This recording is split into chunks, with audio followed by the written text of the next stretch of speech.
कामरान मुर्तज़ा साहब, क्या मौलाना को राजी कर पीटीआई आपके तहफ़्फ़ुज़ात दूर कर पाएगी कि वो लीड कर सकें, और मौलाना के बगैर ये अलायंस जो है वो बेमानी होगा, क्योंकि स्ट्रीट पावर मौलाना के पास इस वक्त है। क्या कहेंगे आप इस पे? देखिए, ये खुशफहमी तो या गलतफहमी कह लीजिए, चलें, हर पार्टी को होती है कि स्ट्रीट पावर हमारे पास है। ये हमसे बेहतर आप असेस कर सकते हो, और है भी है। खैर चलें, इतनी मतलब अगर हकीकत में अगर हम चले जाएं तो हमारे पास मौलाना की एक कॉल पे जो है ना वो 1 लाख बंदा जो है मिनटों में निकल आता है। ये मेरा अपना एक्सपीरियंस है। तो बहरहाल इसमें अब जो रिजर्वेशंस हैं हमारी और पीटीआई की, इनफैक्ट जो है ना बाकी पार्टियों के साथ जो है ना वो कोई इश्यूज़ नहीं है हमारे। इश्यूज़ जो हैं वो कुछ हमारे और पीटीआई के हैं, उनके भी होंगे, ये नहीं मैं कहता कि सिर्फ हमारे हैं, उनके भी होंगे, यकीनन है।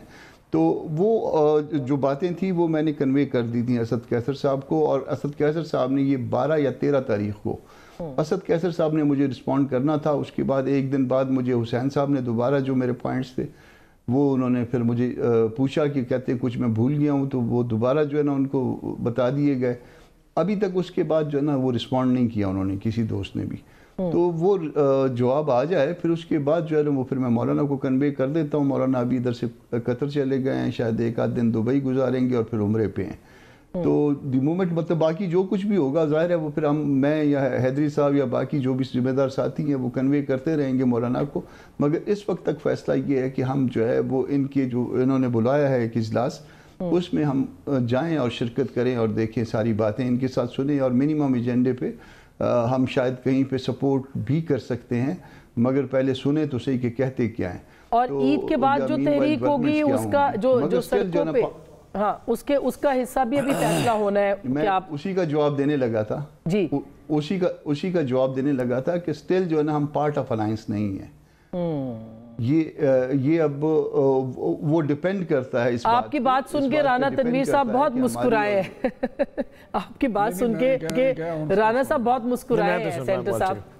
नहीं, राना साहब के लिए अच्छी खबरें मतलब आपको लगता है? नहीं, देखें, बात अच्छी या बुरी वाली नहीं। हाँ। एक जो पॉलिटिकल लीडरशिप है या पॉलिटिकल स्टेचर है एज ए पार्टी और मौलाना साहब का, वो पाकिस्तान में आज से नहीं, उनके वालिद साहब की भी लेगेसी है, और जिस तरह उनकी कंट्रीब्यूशन है, पहले भी कॉन्स्टिट्यूशन जब बना था तो उनके वालिद साहब मेंबर थे जो 1973 से कॉन्स्टिट्यूशन बना है। तो मौलाना साहब ने बहुत सारी स्ट्रगल भी, बहुत सारी मूवमेंट भी चलाई हैं। तो उनके साथ जो पीटीआई ने सलूक किया वो मौलाना साहब या उनकी पार्टी को तो नहीं भूलता। दूसरा सबसे बड़ी बात है कि वो प्रोविंस जिसमें बेस है, मौलाना साहब बेस्ड थे, वहाँ पे जिस तरह का ये 8 फरवरी 2024 का इलेक्शन में उनके साथ किया गया है, आगे वो जो बात करते हैं, जब ये थोड़ी सी बात करते हैं तो उधर से चीफ मिनिस्टर जो केपी के हैं वो स्टेटमेंट देते हैं कि ये नहीं हो सकता, ये नहीं हो सकता कि वो डेरा इस्माइल खान से कोई हम उनके साथ कोई कंप्रोमाइज़ करें। ये उनकी स्टेटमेंट मैं खुद सुनता हूँ, पढ़ता भी हूँ अखबार में। तो मेरा नहीं ख्याल कि इस किस्म की अभी 26 तरमीम थी उसमें इनके कॉन्फिडेंस में लेके मौलाना साहब ने सारा काम किया और वोट वहाँ पे दिए पार्टी JUI ने, और इन्होंने उनकी कंसेंट थी उसमें, और फिर बाहर निकल के इन्होंने शोर शराबा कर दिया। वो कहते थे बिल्कुल ठीक है, हमारे साथ मीटिंग में होते थे, उधर भी कहते थे मौलाना साहब ये बैठे हुए कामरान साहब से पूछ लें।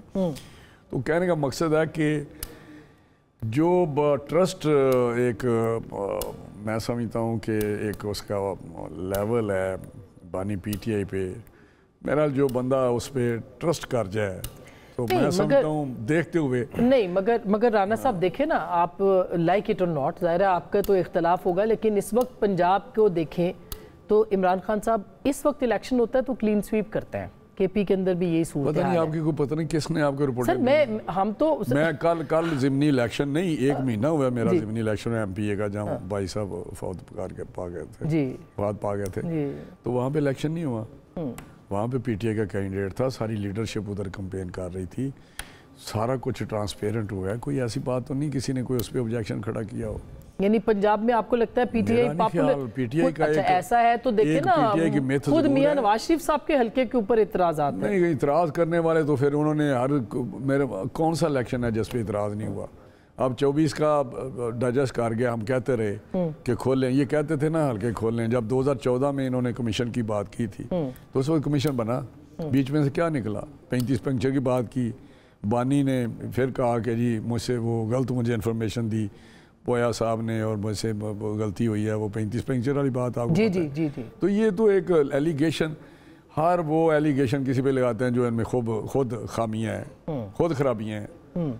कौन सा ब्लेम है जो अपोजिशन के ऊपर नहीं लगाते किसी। अच्छा, ये जो और कौन सा मुझे बताएं सर, मुझे टीवी पे देखे ना किस तरह शेर शीद के साथ ये लड़ रहे थे खुद जाती तौर पे टीवी पे। सर पॉलिटिकल वो तो आप भी पीपल्स पार्टी के साथ लड़ते थे, फिर आप लोगों ने मिलके गवर्नमेंट भी बनाई है। हम उतने हमें उस रेटिंग में तो आप नहीं कर रहे ना।